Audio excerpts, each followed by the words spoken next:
We've all watched movies and heard jokes that made us laugh. But humor isn't just for simple entertainment. People and cultures cling to it because humor bonds us as a community, so there are real reasons to use humor in your storytelling. Unfortunately, humor can come across as a very mysterious and nebulous concept, and a common misconception is that some people have a great, hilarious sense of humor while others just don't.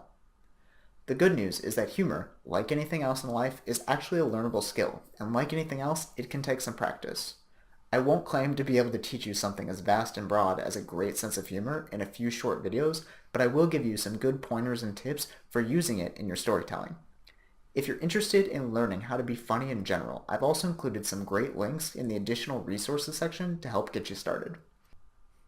You can use humor in a few different ways as it relates to storytelling, but it all starts with truth and realism.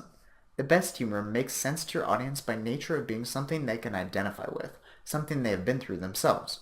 For example, everyone knows that very few people enjoy going to the dentist, so, therefore, dentists are a very common target of jokes.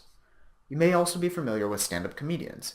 Well, most stand-up comedians often take universal experiences and elaborate on them for humorous purposes. Some of them even make this the basis of their entire style.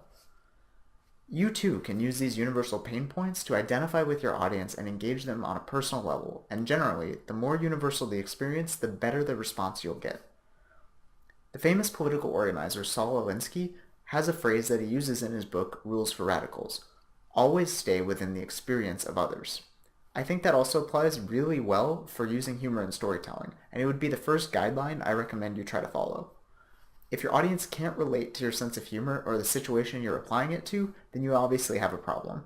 But if you can get them to identify with you and your sense of humor, you've gone a long way toward winning their laughter.